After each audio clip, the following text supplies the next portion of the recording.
last week, as you said, there was an announcement of Open Brain Institute. We have solved all the major challenges to be able to build digital copies of the brain. This is incredible. Many people, many companies, especially Silicon Valley, they tried to do that, but nobody succeeded.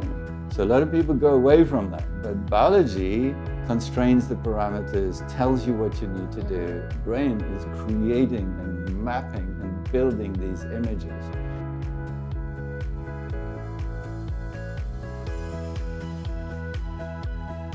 All right, I guess we're going to start. Thank you, everybody, for coming in. It's a pretty special night here in San Francisco with a beautiful view and a pyramid. We have some exciting news and reveals tonight. That's why we have a recording, and you will definitely hear more about Henry and INAIT. In the audience, we also have some investors. We have people from Stanford. Thank you very much for coming, all the friends and new people I haven't met before. So today we have an interview with the legendary Henry Markram, one of the leading, I would say, the most famous neuroscientist. And today it's about your personal story, about Blue Brain Project, Open Brain Institute, and also about INAIT and the different paths to AGI and AI. Thank you very much for coming. Please welcome Henry. Thank you. Thank you very much. Thank you, Valerie. It's a very kind introduction. I'm very happy to be in San Francisco. I actually did a sabbatical here at UCSF for a year. I feel like it's a second home, so I love coming back here. Just came from Chicago at the Society for Neuroscience meeting. It's a huge meeting. I mean, I don't know if most people know, it's about 40,000 neuroscientists that get together. We launched and demoed and had workshops on what we call the Open Brain Platform. It's a platform where you can get a virtual laboratory, anybody in the world, even if you're sitting in the middle of Africa, or I'm from South Africa originally. And you can get a virtual lab, which now gives you access to all the tools to build the brain. And what's exciting and why we're here today is we've reached a milestone. We have solved almost all the major challenges to be able to build digital copies of the brain. So thank you for the invitation. Thank you very much. And Henry pretty much put his entire life to this work. It's 20 years with Open Brain Institute, another 5 to 6 years with INAIT. But where did you start? Can you share a little bit more about your story? What inspired you to come to neuroscience and to build the biggest replica of the brain, that it's going to be changing everything that we have, not just about AI, but research, and it's a fundamental achievement in your life. So would you like to share a little bit more about your story? Yeah, it's a little bit embarrassing because it reveals how old I am. Actually, I started medicine in South Africa at University of Cape Town, and I went into psychiatry. And the first patients I saw, I thought, there's no way I'm going to treat a patient before I can build the brain myself. So before you can build it, you can understand it, and you know what you're actually dispensing. So it really started 40 years ago. And the journey started with first to try to understand how the brain learns. And that led to a discovery, which is that the brain learns when neurons time their communication between each other with millisecond precision. So if one neuron speaks 1 millisecond too late, it gets punished. If it speaks 1 millisecond early, it gets rewarded. This is a learning rule that is actually used in quite a lot of machine learning, AI, spiking neural networks today. That led me to try and see, because to do that, we actually had to nail down the communication between two neurons. And they communicate synaptically. And when you first record these synapses, it's the most exciting, the most amazing thing that you can ever imagine. And that led me to start mapping out all the types of synapses that I could possibly find. And then we asked the next question, which is, how does the brain actually compute at a neuronal level, like a neural network? I mean, we all, in AI, all using maybe spiking neural networks, recurrent neural networks. But what is it that a recurrent neural network in the brain is doing. And actually, what we found is that it's got lots of similar features to quantum computing. What happens in the brain when the input comes into a recurrent network, actually it creates a universe of answers. You can think of that as a reservoir. And it did create what's known today as reservoir computing, which is used in robotics, in drones, and in many real-time machines. So it creates this universe of answers, and then today, this was 20 years ago we found this, what they do today with reservoir computing is to extract the answer with machine learning. And that's not really what the brain does. So we're not there yet. Reservoir computing is very powerful, but that's not capturing the true magic of the brain.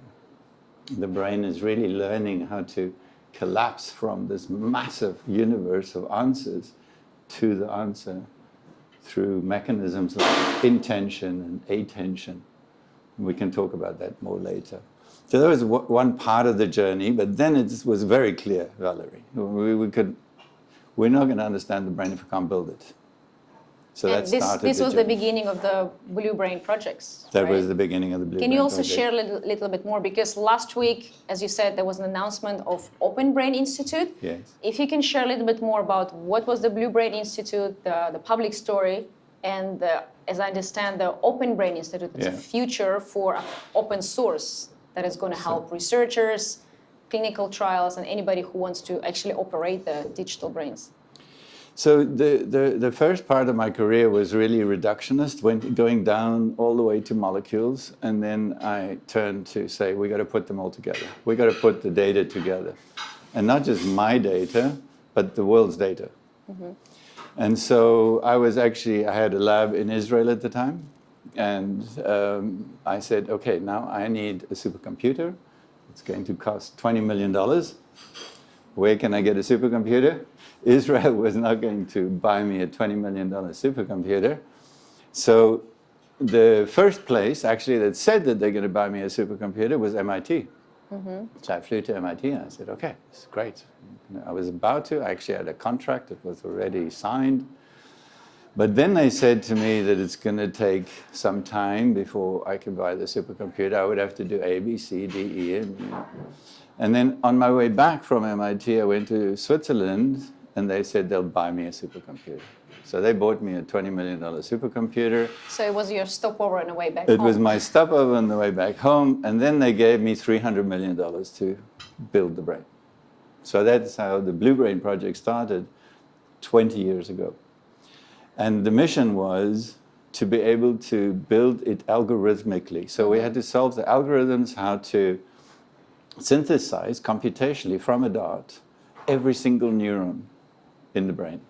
So a neuron is like a tree, as you can see here, and a mouse brain has about 70 million of them. And it's a few thousand different types in different parts of the brain. And you have to actually grow all of them, the branches, and then you have to grow the axons that connect between them. And in the mouse brain, it's in the order of about 350 kilometers of cables connecting the neurons.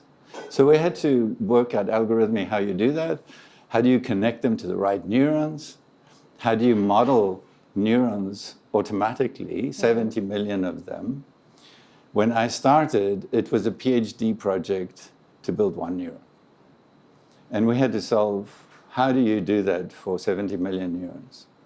So those are solved problems now.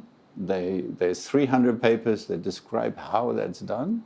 And now we're ready to release this to the world. So we have partnered at this point working with Amazon, AWS, and we created virtual laboratories where people can actually sign up and they can now use these tools, and they don't have to believe me anymore. For 20 years, they had to believe me. Most of them, nobody did. It's like, it's impossible. This is not going to ever happen. But now they don't have to believe me. They can go there and do it themselves. Anybody. So that's the exciting moment, and it's going to go live on January 25. We had to move the whole thing from supercomputers, 64,000 different nodes, into the cloud. And it was a feat on its own, but now it runs in the cloud, and so everybody can have access to it. It sounds pretty incredible. When I was talking to people about INAIT and Blue Brain Institute, very often there was a reaction, oh, this crazy scientist, 10 years ago he tried to build it. And I said, he actually built it. It's actually public. It's actually in Amazon and everybody can access it. So my background is also biology. I was a PhD in immunotherapies. I've seen the sequencing from the very beginning. So for me, it's like an evolution or renaissance. This is the moment where things will change forever. People will be able to access and replicate like digital twin of a brain. Yeah. Right? So this is just, I think, a very incredible work. First of all, thank you for putting your life into it and getting, I think you mentioned that Blue Brain project together with the funding gathered almost 1,000 engineers and 1,000 scientists all around the world to actually have all the papers, all the research into this project. So it's incredible. Thank you for contributing to humanity. So after the release is done, where do you see this will go? Like how is it potentially going to be used? Like, would it be going to pharma or clinical research, or it's going to be in universities? What is the pathway to move forward? So the Open Brain Institute, so it's the Blue Brain is an academic, it's in the university, it's funded by the Swiss federal government, and that funding has been 20 years of very generous funding, and that ends this year. And so what we've done is create a non-for-profit foundation called the Open Brain Institute, and that will take about 50 of the core of the Blue Brain project, which has been between 100 and 200 people throughout the years. And about 50 of these engineers and scientists and physicists and mathematicians, they will actually support you to open a virtual lab and show you how and help you build digital brains. And if anybody in the room would love to, they can just log in and start building a brain, how would it work? Yeah, you log in, you get an account, you get a virtual lab. It's you can invite others to your lab, so you can work like in a project. You can have collaborations all around the world. You have all the templates. So we've created dozens of models. You can either use them as they are, or if you say, well, I don't think it's right, you can edit them. So you can change the configuration. If you're a software coder, you can say, well, I want to see how they wrote this algorithm, and you can go to the code because it's all open source. All the data, it's 2 petabytes of data, all the code, all the algorithms, it's all open source. People can go in, they can interrogate it themselves, they can change it if they want, they can add new ones, they can bring their own data. So I see that, this is the beginning of where we build brains of other species. Which is the next species you're going to It's build? not what we're going to do, it's what the community chooses to do. It could be the fly brain, it could be the ant brain, it could be other macaque brains, it could be different kinds of brains. The human brain is still a factor of 1,000, so it's not that it is, the algorithms work generically. It's a formula how to build. There's about 4 million lines of code. So it works generically to build any brain. Of course, you'll have to modify and you'll have to add and you'll have to see differences and then you will adapt and then you'll learn new things about different species because you have to change the rules and you have to understand that you have to change the rules. So it's also exciting to do something different. But the human brain is actually a computing problem. You need 1,000 times bigger supercomputer or 1,000 times more cloud, and it will probably cost you, a couple of $100 million just to compile your configuration. So we're not there yet for computing side to be able to do it, but that's coming. So I think in the future that will be there. But now the community can do it. They can build parts of the brain, and build single neurons. We took the Harvard Google data set, which is about 50,000 neurons, because they went with an electron microscope and they scanned them. So we took the data set, raw data set, stitched, you have to align the cells, and then we could extract these neurons. This is human data. Extract the neurons and turn them into models. So you can actually go to the lab and you can get yourself human neurons and you can start playing with them and you can do all these. It's a pretty remarkable work, I have to say. A couple of deeper questions, and feel free to ask questions. I know we have a few neuroscientists here, so if you want to go deeper. I think my questions, and I think we've asked the people before, how do you know that the brain that you build is actually accurate? Like how did you prove that this is the replica, it's actually simulates exactly how the brain works? Because this is incredible. Many people, many companies, especially in Silicon Valley, they tried to do that, but nobody succeeded. Yeah. We spent a lot of time building very rigorous validation processes. And one of the key validation processes is that you need to be able to mimic what happens in the lab. So actually, I'm a biologist. I had to just become a computer scientist and a physicist, and not easy. But I'm a biologist, and I have a big wet lab as well. So I record from neurons.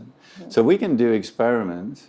And we did the first ones, but now a lot of people in the community are doing their experiments.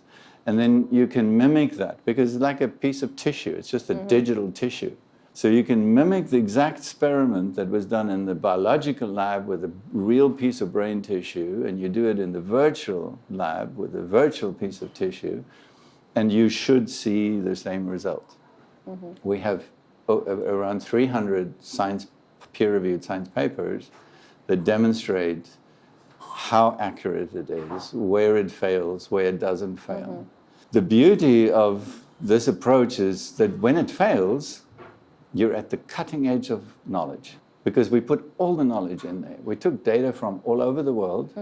We took all the knowledge about how that data fits, and it fails. Why? Is the data right? Is the model right? So when you find that answer, you actually have a new discovery.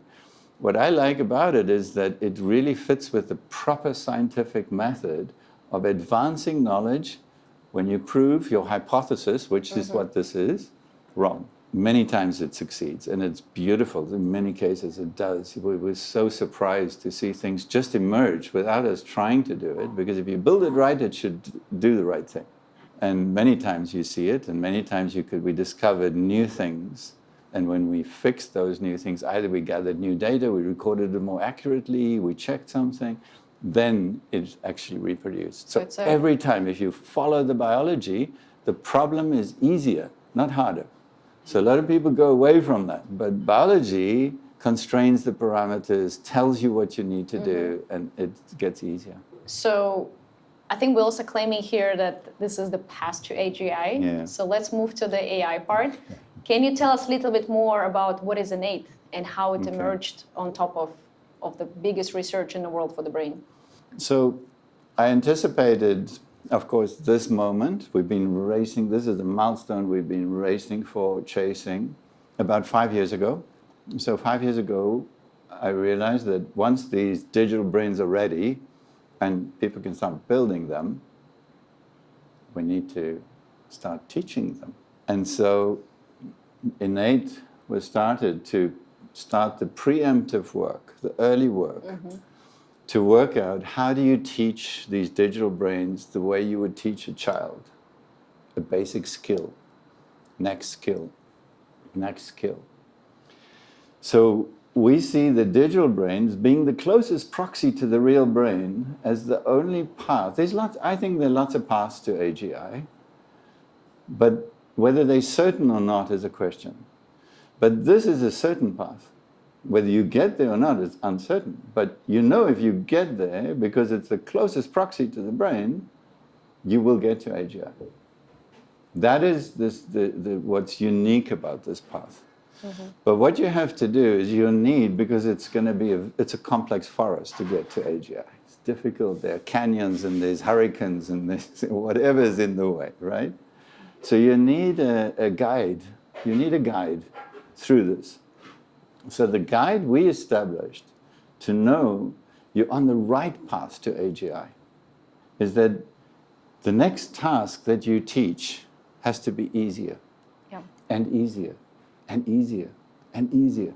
The same as when we go to school, we learn about basic mathematics, then we can do more advanced mathematics, easier.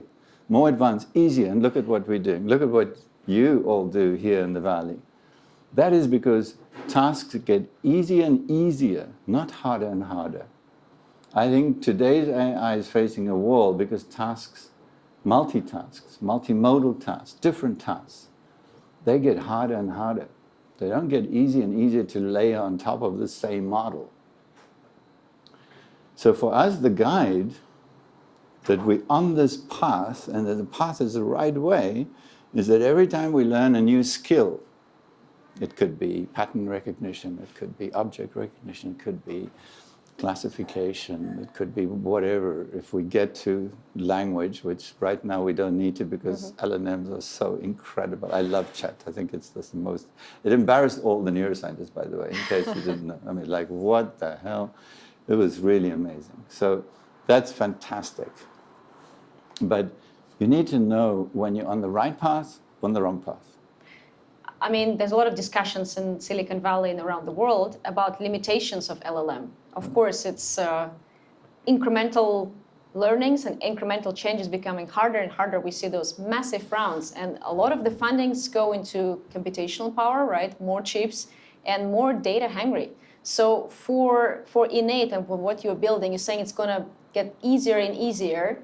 And is it also more sustainable in a way, so you don't need as much energy? Because our brain needs, I think, very small amount of energy, right? 100 watts, a light exactly. bulb. Light A bulb. banana. Yes. A banana is enough to give you this energy. energy. So do you say that this is it's going to wipe out all the existing LLMs, or it's going to be enhancing them? What's the relationship with what we see right now, the advancements, the big models, and what you're trying to build? I think that it's going to be an enhancing process and for some time. But I think that as incredible as the LLMs are, the wall should be clear to most people. I mean, if you get incremental gains in cognition for exponential increase in energy, you know there's a wall. That's a definition of a wall. And so you have to find a way. LLMs will need to find a way to collapse the energy need. If they don't, it is a wall. So I think that part is very clear. And it may be they get to something that really looks and feels like AGI. And I think that if anybody can do it, they can probably get there. But you're going to probably fill up the whole of the Nevada desert with nuclear power stations. It's going to be a huge thing because that exponential, and it needs to be mapped and studied because that is a very, very clear sign in a way that you're not going to get easily to AGI, and it's going to cost a lot. So it's great. We're going to make a lot of money. I think it's fantastic. I love it. It's 10x, 100x what I do. Even building the brains, we now use it everywhere. You will be able to, probably not at the beginning in January, but towards the end of next year, you will be able to sit in your lab and have a discussion with your LLM, your whatever. Can we build our replicas? You can say, I want to build the hippocampus because it's the GPS, and I want to design a new GPS chip, and build me a first version, of, in this case, it's the mouse brain. And it will retrieve a default model, and you say, no, but I don't like this. I want to use 10% less neurons because I don't have enough bigger computer. And I want you to hyperconnect the neurons because I believe that, hyperconnecting is going to enhance the information processing. And you'll be able to have a discussion like that. And then you say, okay, now compile. And then it will run and it will compile it. And then it will go, let's say, I'm ready, you can simulate. And then in the simulation lab, you say, okay, I want you to construct the input that will mimic a car driving through the street. And it will construct this input to it. I want you to measure here in this cell or this region or that region. And it will create for you the output. And when you're done, you'll be able to have a discussion with the analysis. Say, no, let's plot this, or let's analyze that, or what happened here, or what happened there. So that's definitely the kind of enhancement, not only that in principle we could bring to LLMs, but LLMs are going to bring to this kind of technology. It's very exciting. We're super excited about it. And I think you mentioned that currently INAIT has a few cases. Like, are there specific verticals or industries where we can use it as a product? So what is the journey from the research to product? And Yeah. what is your ideas about how you're going to commercialize it? Because I understand that Open Brain Institute is going to be like an open source, right, for scientists, for everybody to experiment, and there's a team Yes. that helps people to navigate. Do you want to build a few neurons, or you're solving the Alzheimer or like the bigger problems? But about INAIT, is it robotics that you mentioned? Is it fintech? What areas do you see it will also go like now? Like what is it ready for? If you had to choose one capability that is way above every other capability of the brain, and you know, the brain is incredible because it can do classification, anomaly detection, pattern detection, recognition, crowds, one voice in a crowd, cocktail party, it can solve incredible things. But what the brain is really incredible at, because that's what you do all the time, is you simulate the future, you forecast. So what we've decided in INAIT is to focus our productization on fintech, on algorithmic trading, on portfolio management, on forecasting the future, which is a great use case because all of the financial system has a lot of elements that are similar to the brain, which is, you know, on the edge of chaos and indeterminism, noise, lots of things going on. So it's a very exciting use case, and we're seeing some amazing progress. We already have products, they're on the market, they're run by banks. Those guys can tell you a lot more about them. So the INAIT is really two parts. One is to show that this technology works in the real world, giving business value. That's the fintech products, and that's already working, and it's making money, and it's out there, and it's got to now just be boosted. It's incredible, just incredible. But then the other branch is the path to AGI. And can you share a little bit more with us tonight?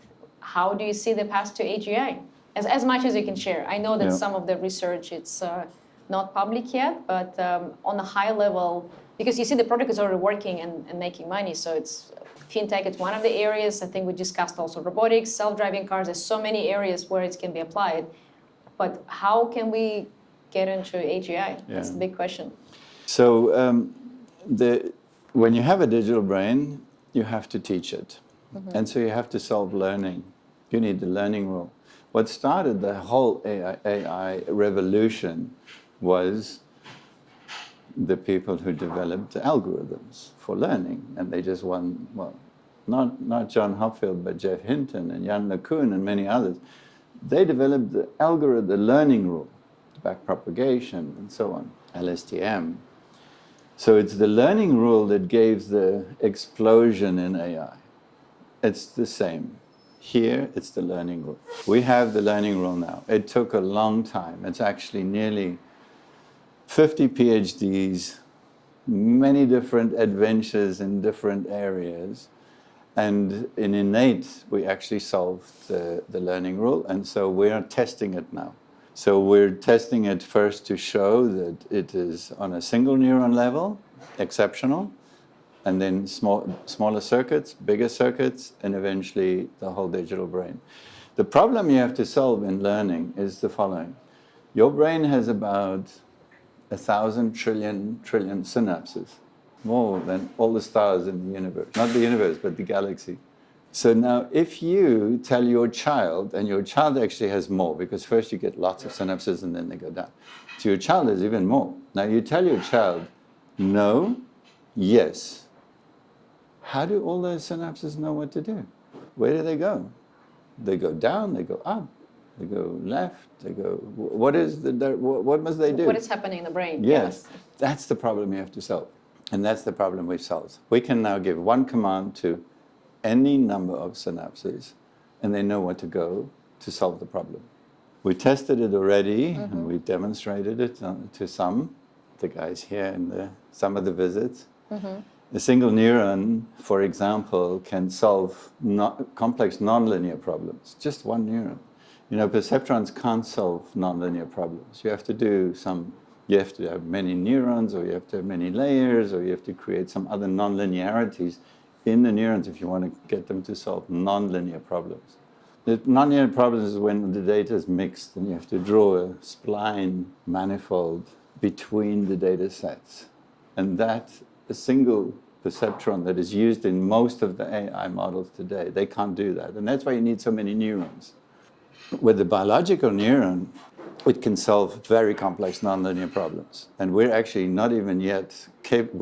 We thought we'd start racing, but we're still there. We did some circuits, and they can solve multiple tasks at the same time, like a supercomputer. So we could see that. So each neuron in a neural network can have its own task that it's solving with the same interactions, the same data.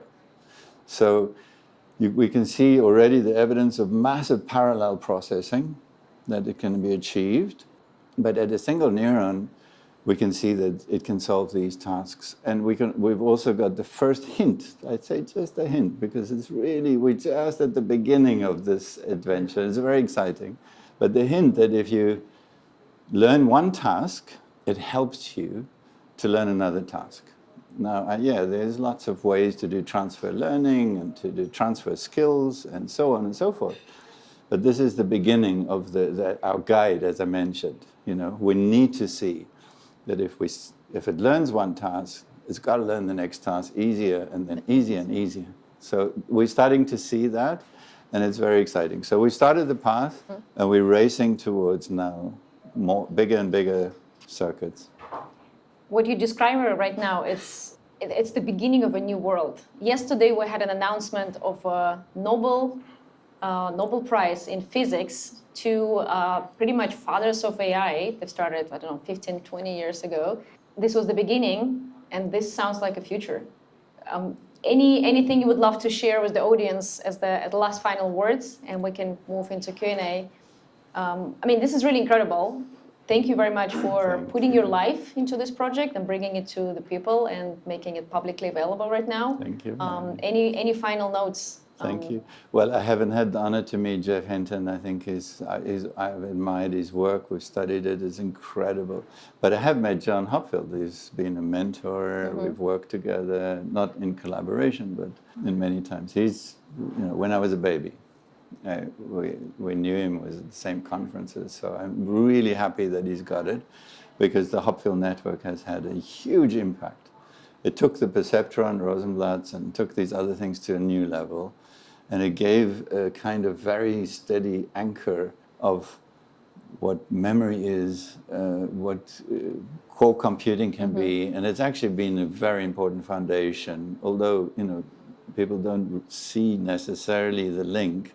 But it's been a very important foundation for most of the AI innovation that's happened in the last 10 years. So I'm really happy that John has won the Nobel Prize with that. And as I said, I haven't had the honor of meeting Jeff Hinton, but he's my hero. So you met them when you were a child. So maybe in a couple of years, we will see you and your team winning the Nobel Prize for the incredible research you've done for the community of science, and also advancing the technology. Right now, you're in a new path to develop and actually to make the models better. Thank you very much for being here. It's so wonderful to host you in San Francisco. I think it's the perfect timing is just perfect. You flew from Chicago. Now it's a big tech week. I know there's advanced discussion happening with the partnerships to take it further and to develop, to reveal it to the world, right? Excellent. So everybody can use it. Thank you very much for your time. We have a Q&A right now. Don't shy and ask your questions. You have the brain behind the brain. So let's do the Q&A session.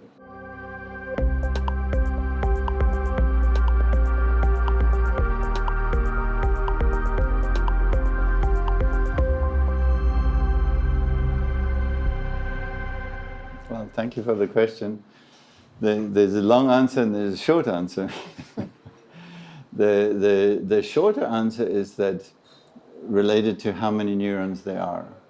So in the past 10 years, because one of the things that I did was also to help launch what's called the European Human Brain Project. It's where we convinced Europe to put $1 billion into building the human brain.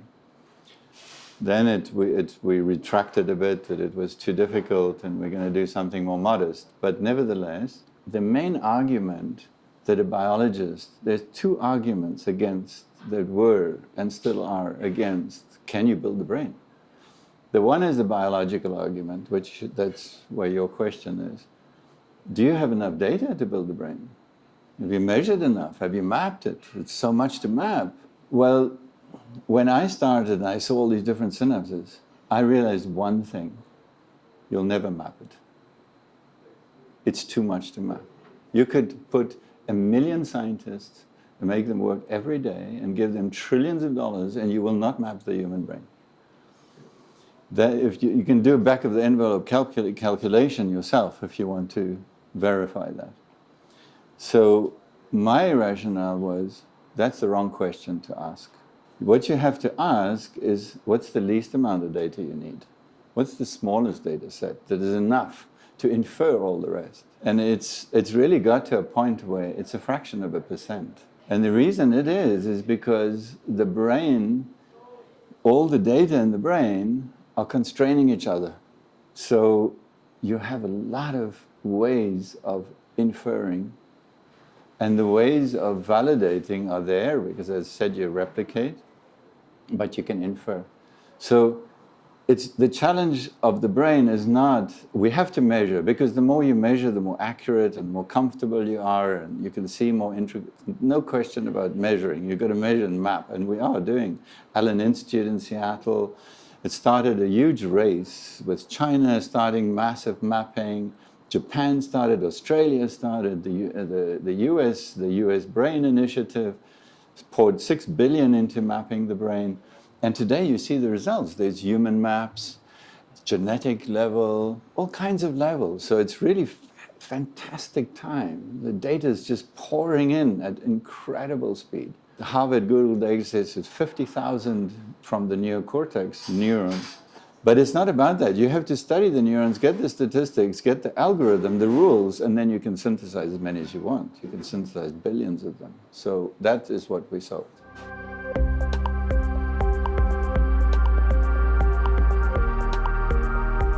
I mean, I can philosophize a little bit, because of course that's not I can't answer that question properly. But I think that you could just think about what I mentioned before, that what the brain is a bit analogous. It's not to say, I don't want you to think it's the same as a quantum computer, but it's analogous in many ways to a quantum computer. In that when input comes in, if you ask a question, what the brain does is it creates a universe of answers. It's literally a universe of answers. You can't define the limits of this universe. And then it has to collapse it to the answer. Otherwise, you're going to get run over by the car, because you can't wait for this universe to, where's the answer? And so, as I said, in reservoir computing or extreme computing, what you do is you build machine learning to try to learn the answer, and you pull out the answer that way. But that's not actually what the brain does. It's useful, but it's not what it does. What the brain's architecture and brain regions and processes and interneurons, we have an interneuron scientist here from Stanford, these neurons that inhibit, you have excitatory neurons inhibit, what they're doing is they're guiding the collapse. You have to understand that. And what we've seen is that there's really two things that count: intention and attention. Attention is like the strategy to get to your intention. But most of us are limiting ourselves with our intention. Your intention creates a subspace of the universe for you to operate in. So if you create with your intention a tiny subspace, you can solve problems very quickly, but it's only a very narrow world of problems. If your intention expands or moves, which you have to do a lot of things to free your intention to work, then you can expand it, and maybe you get more synapses. But. Thank you so much. Thank you very much. A couple of more questions.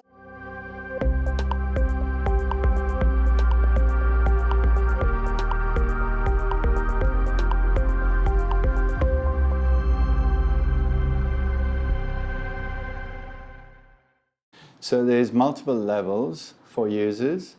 There's click-through. It's atlas-based, so you go in, there's an explore, build, and simulate part. In the explore part, it's an atlas of the mouse brain, and below the atlas is a knowledge graph. We had a huge knowledge engineering team that packaged this together, because that's what enhances our LLMs. We have a huge knowledge graph, and that graph is filled with AI searching the internet, labs, and sucking in data and organizing it and curating it and putting it into the graph.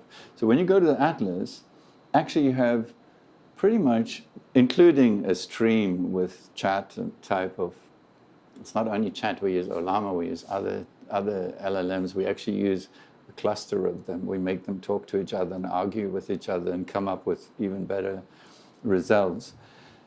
So you have that, but as you go through the atlas, you can teach yourself everything that you could learn in Stanford. That's in the explore part.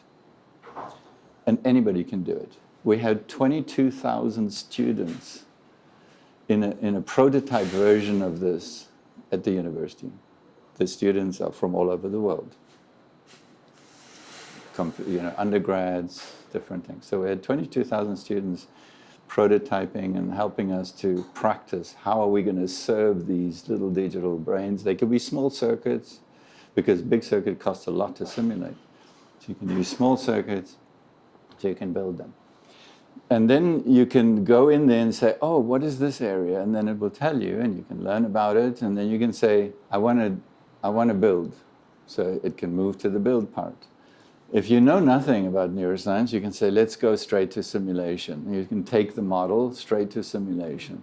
And then you say, okay, I want to know what's going to happen if I send in 10,000 inputs of the stock exchange into this model. And I want to record this and this and this. And then it could do that. So you don't, for that level, you'll have to trust the models. Now, if you are from Stanford, you're not going to trust the model. You're going to say, what is this? I mean, why am I just going to accept this model? And then you're going to say, show me the configuration. And you're going to look at how many neurons and how many types of neurons and where they're distributed and what type of synapses they are. And the synapse is correct. Why did they use this synapse? It should have been this one. No, I disagree. I just did an experiment. It's something else. And then you can change them. You fork it. It's yours. It's in your lab. When you're ready, you can share it with other people in other labs.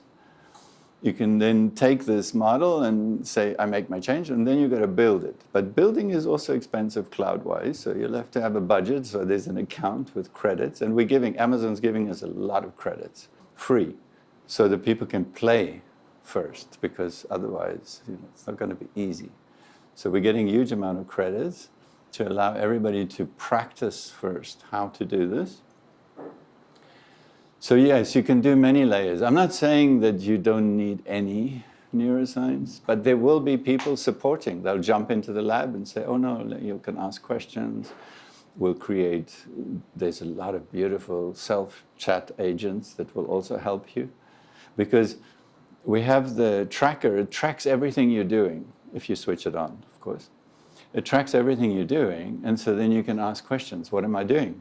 And we'll explain to you what you're doing. And then, so the AI is actually watching what you're doing and can help explain to you what you're doing or what you could do better, or if somebody else did that and you could do this. And so, look, I don't have too high expectations. This version 1, there's probably going to be a zillion bugs. It's probably going to collapse and it's going to give blank screen. I don't know. But we've tested it, we launched it, we demoed it in 5 workshops in Chicago. People were very excited, especially the young generation. The young generation just loves this. They want to play, and they were like amazed that they could just build a circuit on the fly in a workshop, in a 1-hour workshop. So, yeah, we'll see. But it's the beginning. It's going to be a hard journey. There's going to be lots of things to solve, but we're going to solve it. We're getting there. Ben?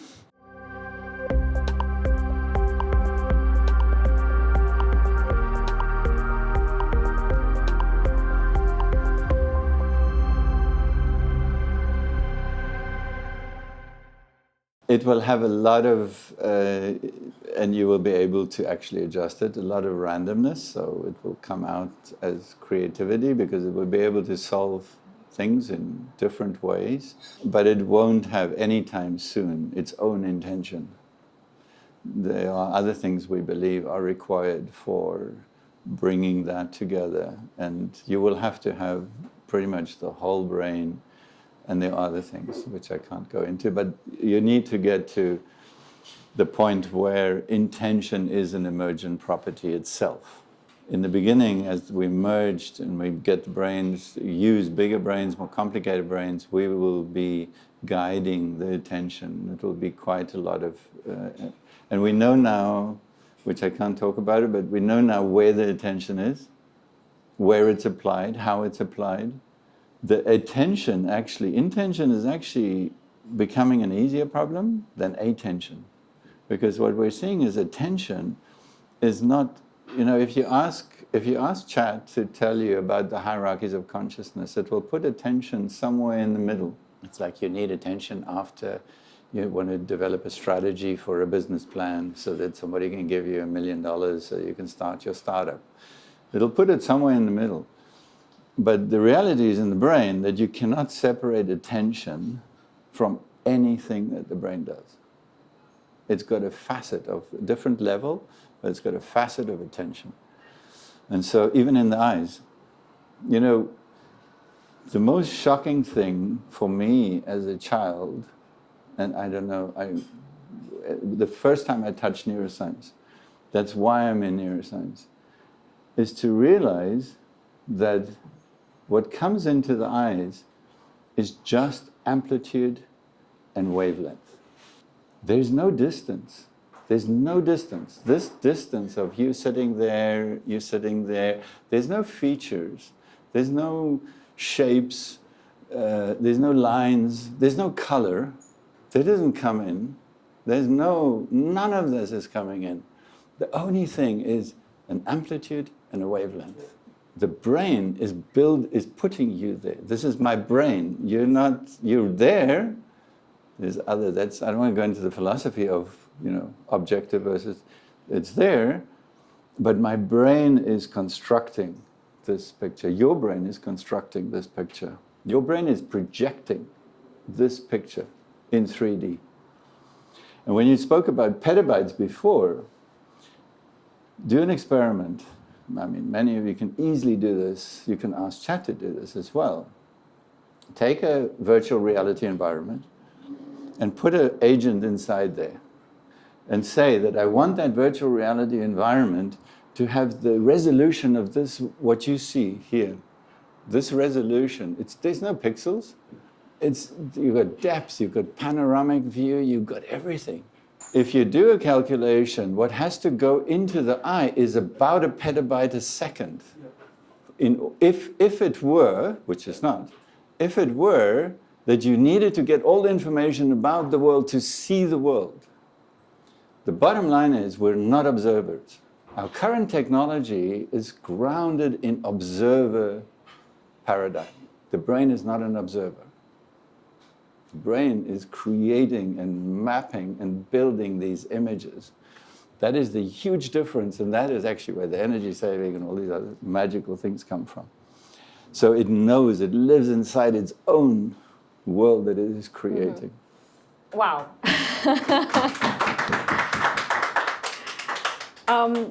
Okay, I think we'll do last question. We're running out of time, but I know it's fascinating. Every time I'm listening to Henry, I'm just like, more, please just tell me more. It's magic. Okay, last two questions.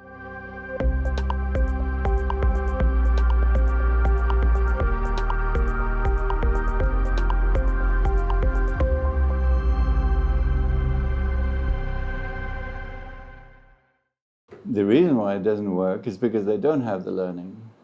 We have now the learning, and that is what we're teaching it, and we can already see it learning whatever it is you want it. You can do math problems, you can do XOR problems. We're working now on the double standing pendulum problems. You can make it learn lots of things. So I think that the reason there is because people, first of all, C. elegans is not just about 302 neurons and having a network. You have to know how the synapses are communicating, and that is not very well known. So people think you just know there's 302. Take the fly brain, if you map it with an EM and you know all the neurons and you see it in an image, that is not necessarily enough. You have to understand the rules of communication. You have to understand the coding between neurons. And then you have to understand how does learning change that coding. And it's not known. That is why it hasn't been solved. So this is now possible. And now we're taking it through that journey of learning. So what was missing is the learning. They didn't have it. We didn't have it. Many people use this timing, and it's in most of the learning rules. You need timing to decide, but there's so much more to learning. Learning is a beautiful field, and one day we can talk about it. Okay, last questions. I know you've been holding the hand for quite some time. That's the very last one. Thank you, Henry.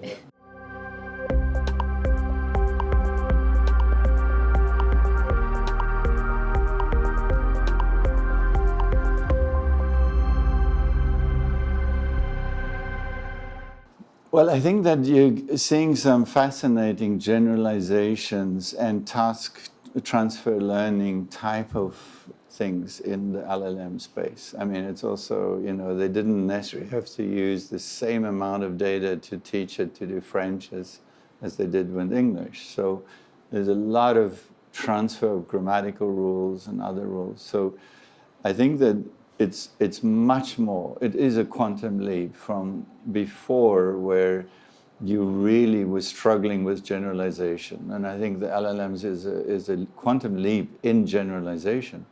And when you do have generalization without guidance, you will get hallucinations, gibberish, you get other things. You will get limitations in adaptability. I think that the latest models have massively improved in understanding your intent. So that was missing in the first versions. So when you say just a few questions, it really gets what you're asking. But if it makes a mistake, or you want something different, and you can try this. I can tell you a couple of things where I can show you that it cannot do it. But one of the things that it starts struggling with is when it makes a mistake and you try and correct it, and it starts getting very stubborn. Okay, this is one thing. But if you want, you can do your own experiment. It's a beautiful experiment. Ask the image generator, DALL-E. Ask DALL-E to create for you an image where the lead horse is not running lead with the crowd, with the herd, but is running into the herd. Ask it and look at what it says it's constructed. It's a fantastic test. It cannot do it because it's never seen a sample of it. Okay, so this is the limits of its generalization. It thinks it's done it because it insists. It says, no, now the lead horse is running this. You say, no, it's not. It's running this way. So it will move it. It will do this. It will create it big. It will do all kinds of amazing things. But it cannot make the lead horse run into the crowd. And it doesn't matter what you do. And it will think it's done it. And you say, now, and then you upload the image and you say, please analyze the image and tell me if the lead horse says, oh, indeed, it's not. I'll try again. And then it builds it and says, okay, now it is. But it's not. So that is the limits of generalization. And I think that humans actually, or brains, not just humans, animals, mammals, have incredible, the generalization is not just one, but many, many orders of magnitude greater.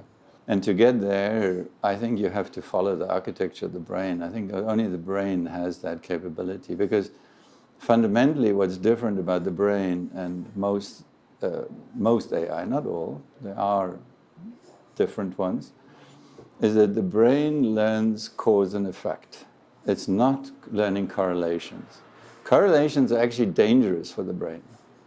The brain tries to wipe out correlations. It tries to disprove correlations. Some people believe them to be causal, and that causes strange problems. But the brain is fundamentally based on cause and effect, and cause and effect is universal as long as the universe stays the same, which means they're transferable. So the generalization in the brain comes from the brain learning cause and effect. The more it does it, the more it can transfer, the more things get easier and easier. Henry, thank you so much. Thank you. We're running way over time. I know you're like a magician. We're just glued to your conversations.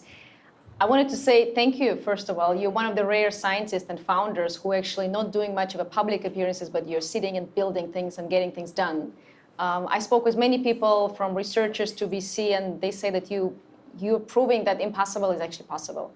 Thank you so much for your dedication of your life to make this available in the Open Brain Institute, and also for your courage to challenge existing systems and AI and coming with a different approach that I think it makes sense that the brain is that's the only way to move forward. Thank you very much for your time, and thank you everybody to being part of it. Thank you very much. Thank you.